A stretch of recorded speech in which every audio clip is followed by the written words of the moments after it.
En este video vamos a analizar brevemente una de las obras de ese gran pintor italiano llamado Sandro Botticelli.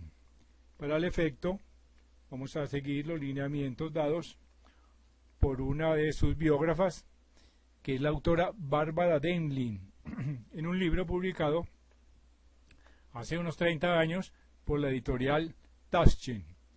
Como es bien sabido, Sandro Botticelli nació en 1444 y murió en 1510. Le tocó una época muy turbulenta, pero muy interesante, de la historia de Italia, ya que él tuvo la mejor de las instrucciones, tanto académica como artística, y fue coetáneo con muchos grandes artistas de Italia. Pues le tocó trabajar al lado nada menos que Leonardo da Vinci, Miguel Ángel, Filippo Lippi, etcétera, etcétera.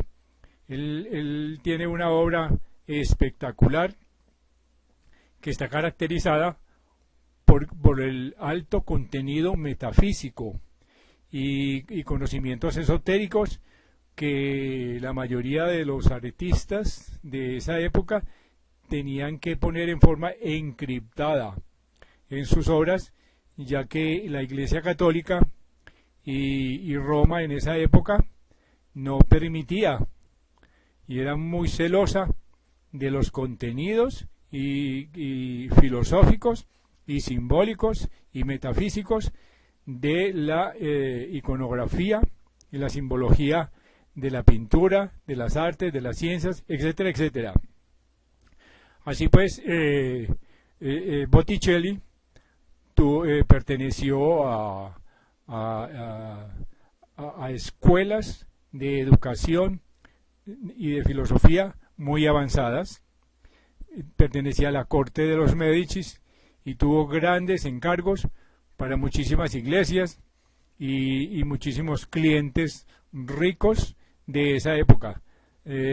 Acordémonos que se trataba del 1400, de la segunda mitad del 400, donde los señores, los grandes señores de Italia tenían palacios muy lujosos y decoraban con frescos y con pinturas dichos palacios. La educación, pues, como ya dijimos, de Botticelli fue muy amplia y se refleja, como dice esta autora que estamos mencionando, que es su biógrafa Barbara Demling, en un fresco que pintó para uno de sus clientes, y ella lo describe de esta manera. En el fresco pintado a Lorenzo Tornabuoni aparece este caballero al ser introducido por la personificación de la gramática en el círculo de las 7 artes liberales sobre las que se encuentra entronizada la sabiduría. En la antigüedad, el estudio de las 7 artes liberales aportaba los conocimientos básicos sobre los que se basaban todos los demás estudios. Así que las artes se pueden reconocer según sus atributos y según su simbología, y están pintados admirablemente en el cuadro de Botticelli. La retórica, por lo tanto, aparece en el fondo a la izquierda con un rollo. La dialéctica con el escorpión, cuyas tenazas representan las posiciones contrapuestas del pensamiento dialéctico. La aritmética, por su parte, aparece simbolizada con una hoja de fórmulas matemáticas.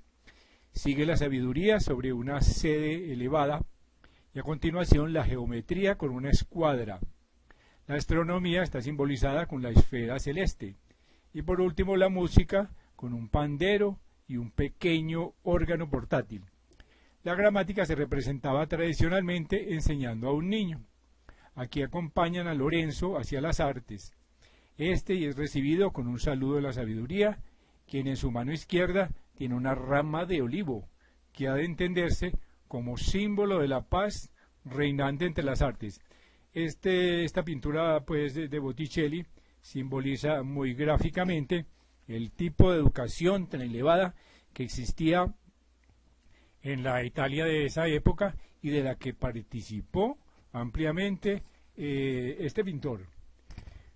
Muchas de sus obras son analizadas por esta biógrafa, y hablando de que si nos preguntamos por el sentido profundo de muchas de sus pinturas, parece que en muchas de ellas se ha personificado la idea del amor tal como la expusiera Marsilio Ficino, que era filósofo de la corte de los Medici y quien unió las ideas platónicas con la fe cristiana para obtener así una nueva visión del mundo de corte neoplatónico.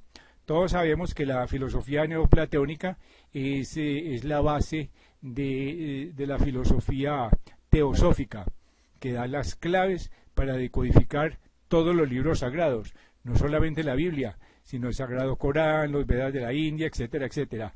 Los neoplatónicos estudiaban muchísimo esas claves, y esas claves pues son muchas también, pero se distingue sobre todo la clave teológica, que estudia las 7 cualidades de Dios, la clave cosmológica, que estudia las 7 etapas evolutivas del universo, estudiaban la clave antropológica, que estudiaba las 7 etapas evolutivas del proyecto humano, la clave astrológica, que estudiaba la influencia de los astros sobre el proyecto humano y las etapas evolutivas de la conciencia. También estudiaba la clave fisiológica, la iniciática, la geométrica, la aritmética, etcétera, etcétera. Así pues, en tiempos de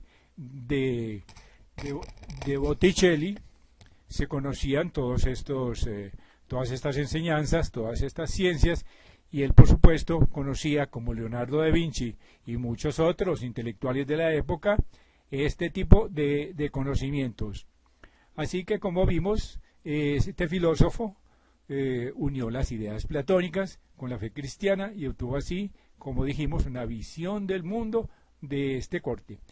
Y así que Ficino vio la esencia del amor como un dualismo formado por el deseo corporal mundano y el anhelo espiritual dirigido a Dios, que enfrentó a la contraposición entre sensualidad e intelectualidad, materia y espíritu. Así que Ficino describió la vida ideal del hombre como una aspiración de la pasión sensual hacia el anhelo espiritual de la iluminación y la sabiduría en Dios.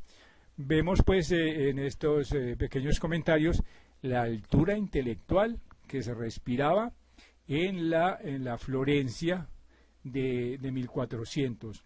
Sin embargo, debemos hacer, no todo era intelectualidad, no todo era estudios, sino que a finales de 1400, por allá en 1490, Italia vivía un clima apocalíptico.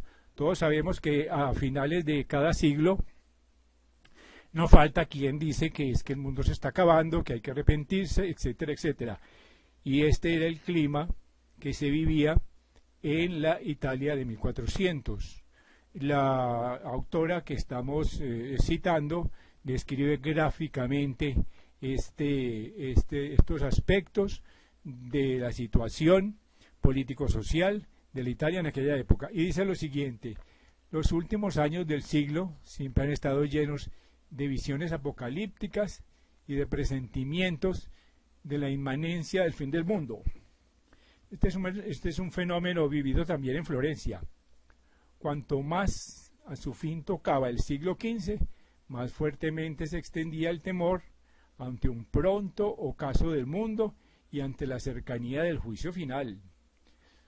Así que en ardientes sermones lo anunciaba el dominico Girolamo Savonarola, exhortando a los florentinos a arrepentirse y a hacer penitencia por su vida pecaminosa y demasiado mundana. Como mal por antonomasia, el dominico combatió la vida de lujo de los ciudadanos, y el 7 de febrero de 1497, en la Piazza de la Señoría, sede del gobierno, hizo una cosa que se llamó la Hoguera de las Vanidades, en la que quemaba ropas suntuosas, muebles, libros, cuadros y otros artículos de lujo. Así que sabemos que entre la multitud también se encontraban artistas que dieron a las llamas sus propios cuadros y dibujos. De Lorenzo di Credi, un compañero de Leonardo da Vinci, por ejemplo, está testimoniado que destruyó buen número de sus estudios de desnudos, por considerarlos entonces indecorosos. También de Botticelli se dice que, llevado por la emoción general, quemó algunos de sus cuadros, si bien no está probado esto con toda seguridad. Pero este ardor religioso, que se iría convirtiendo cada vez más en fanatismo, se vio acompañado de agitaciones políticas.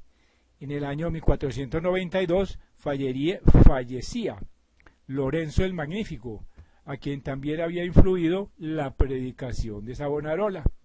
Así que la sucesión política recayó en su hijo Piero, quien no tenía ni la habilidad diplomática ni la experiencia de hombre de Estado de su padre.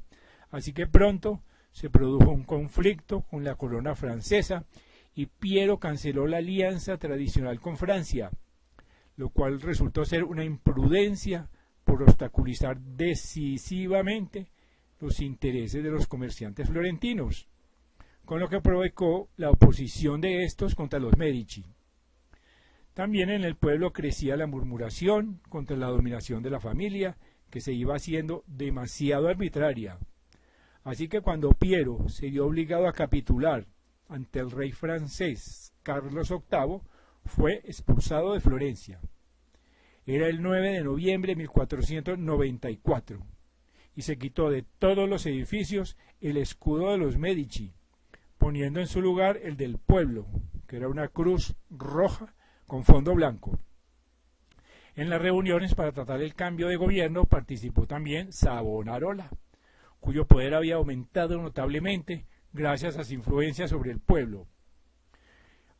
De esta forma vemos cómo el clima político y social de Florencia estaba muy agitado antes de llegar el año 1500.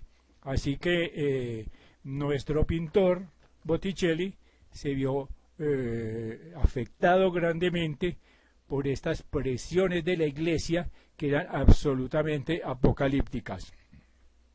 Así que en sus cuadros, él, aunque trataba de expresar todos sus conocimientos metafísicos y todos sus conocimientos esotéricos, esto no se podía hacer abiertamente porque la iglesia, empezando por Savonarola, no permitía y tenía unos controles y unas críticas muy grandes sobre la vida social, religiosa y política de la Italia de esta época.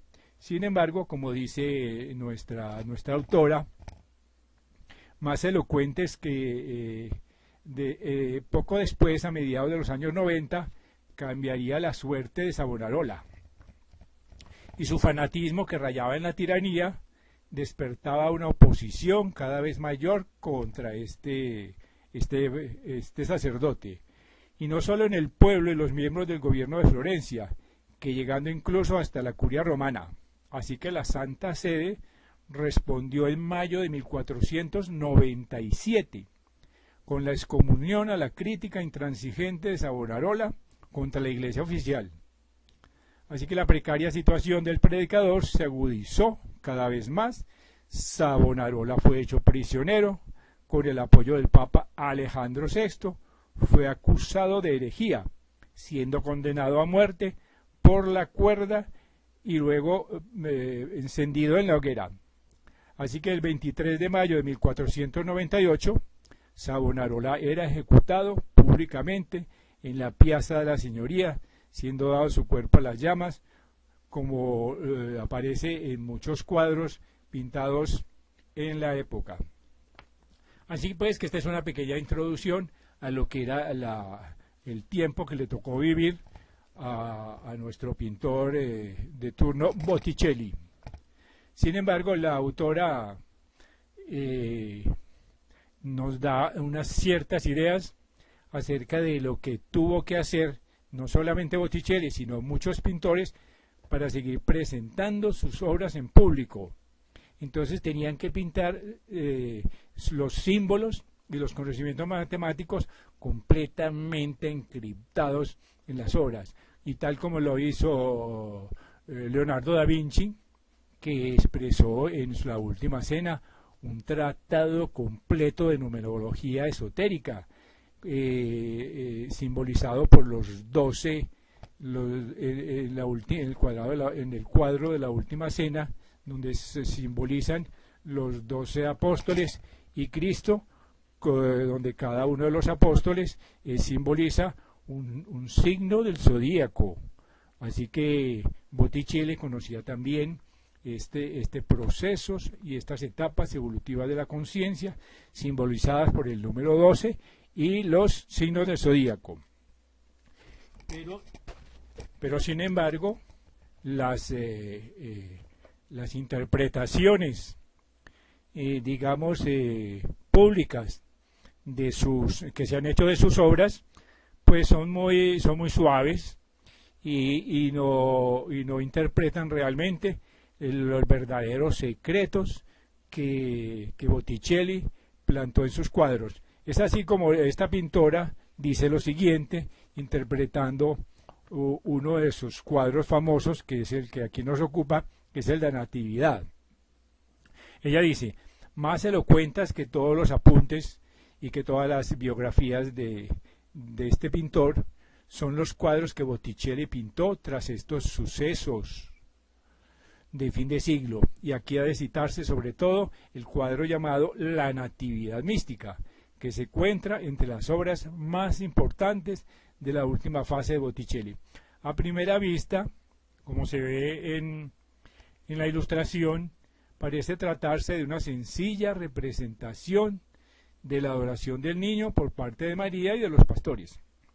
El centro está ocupado por una cueva practicada en la roca, por cuya abertura posterior se ve un prado iluminado por la luz matinal. María y José, enmarcados por la entrada de la cueva en forma de arco, se encuentran delante de la oquedad, bajo un tejado de paja soportado por dos troncos de árboles desnudos. A los lados se arrodillan pintores, con ramos de oliva en la cabeza, a quienes los ángeles muestran la escena. La protagonista del cuadro es María, a quien primeramente se dirige la mirada del observador. No solo es la figura más grande, sino también la que ocupa el centro. Dejando de lado la inscripción sobre el cuadro, su ojo izquierdo ocupa el centro exacto de la pintura.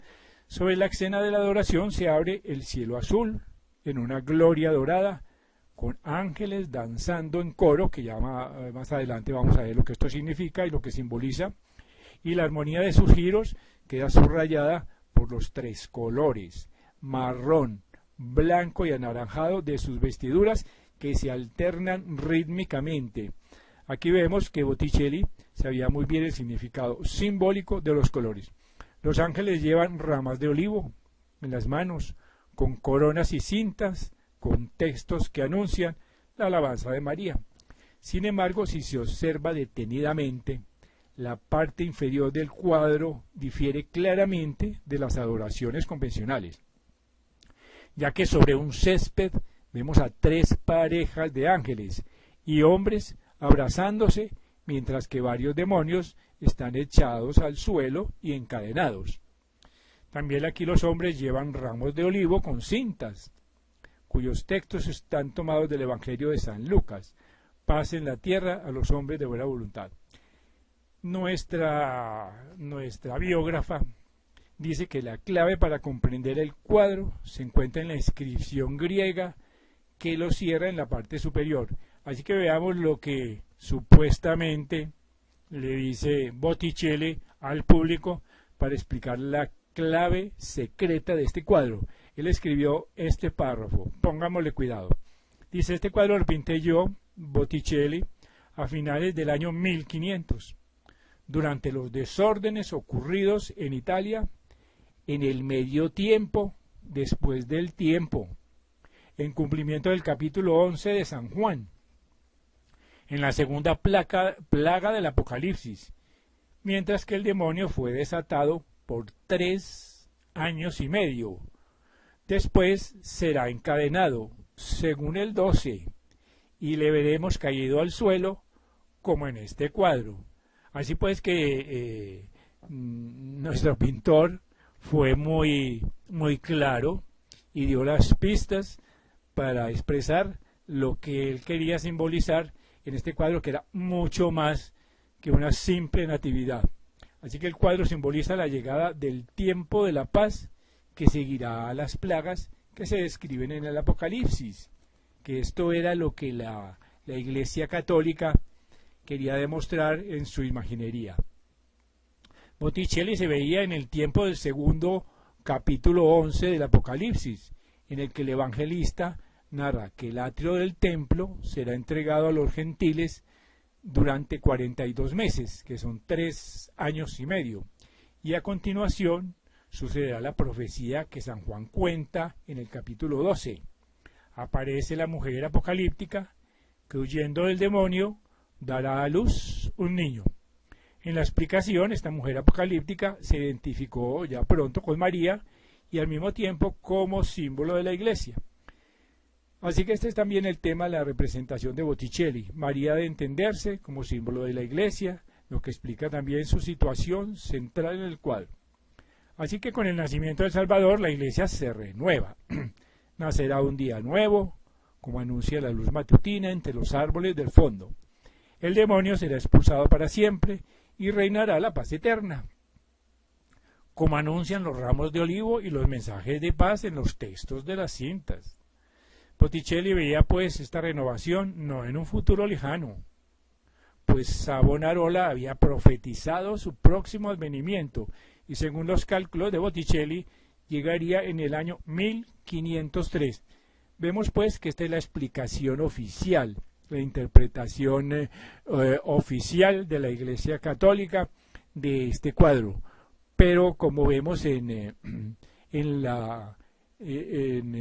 el monitor, el cuadro dice muchísimas más cosas que lo que quería decir la Iglesia de 1500 y de lo que se atrevió a decir Botticelli en esa época, ya que no se le permitía hablar claramente sobre cuestiones esotéricas que se suponía que el público no estaba preparado para entender en estas épocas.